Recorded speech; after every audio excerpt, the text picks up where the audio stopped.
Ya, terima kasih masih bersama kami di Suara Jakarta Jak TV. Ya pemirsa, di bagian akhir ini mengenai anugerah Sustainable Award Transport dari Brazil yang akan diserahkan kepada Pemprov DKI Jakarta di Washington di Januari tahun depan.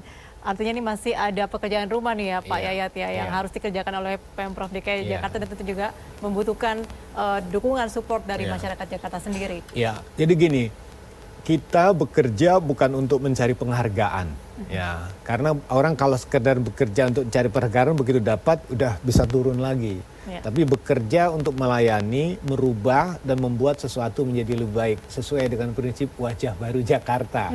Apa yang baru? Yang baru itu identik dengan inovasi. Ini kan hasil karena inovasi kerjasama, ada sinergi di dalamnya. Sesudah dapat harus ada inovasi baru.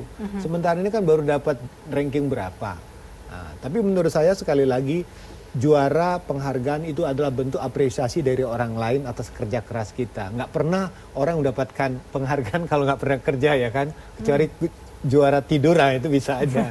Di sini prinsipnya saya mengatakan perubahan itu penting, tapi perubahan yang bisa membangun budaya baru. Itu tantangan. Apa yang baru di Jakarta? Membuat orang merasa kualitas pelayanan makin meningkat, kualitas hidup semakin baik, dan kesejahteraannya makin lama makin bertambah. Itu aja. Ya mungkin dari masyarakat Jakarta nih Mas Wibi nih ya, mungkin masih melihat kok dapat penghargaan sih, perasaan saya masih macet, perasaan saya masih pencemaran tinggi begitu. Iya, kalau kita bicara penghargaan ya pasti kan ada penilaian-penilaian ya, seperti kita kembali lagi di topik awal. Itu udah selesai bagi kita, penghargaannya sudah dikasih. Jakarta sebagai kota terbaik ketiga, kita syukuri itu. Dan yang perlu kita lihat di sini adalah kalau Pak Yayat bilang adalah apa yang baru dari Jakarta yang baru. Kita kembali bertanya pada diri kita semacam dengan kaca besar, apa yang dibuat oleh pemerintah ini. Sementara kalau bicara tentang Transjakarta, itu sudah diinisiasi pada zaman Pak Yos, Pak Foke. Berbicara MRT, itu akan berbicara pada zaman Pak Jokowi dan Pak Ahok. Apa yang baru? Ya, hari ini adalah yang baru adalah Jaklingko.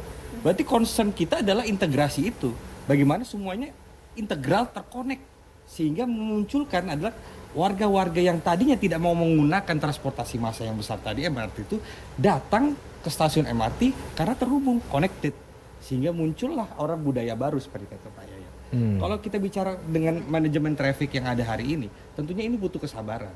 Karena budaya itu tidak lahir langsung ucuk-ucuk mereka berubah. Tapi peningkatan orang yang tadinya berapa 800.000 kurang lebih yang hari ini ya Pak ya, Pak Sigit kalau lebih saya sudah mulai menggunakan transportasi publik, ini merupakan suatu hal yang baik dan bagi Nasdem ini merupakan suatu langkah awal, good start lah untuk kita bisa terbang landas maju menuju Jakarta yang lebih baik. Tapi juga catatan saya adalah bagaimana transportasi di Jakarta itu ramah lingkungan. Ini yang paling penting. Karena ini adalah untuk masa depan. Jangan kita berpikir tentang kenyamanan, tapi kitanya sakit gitu.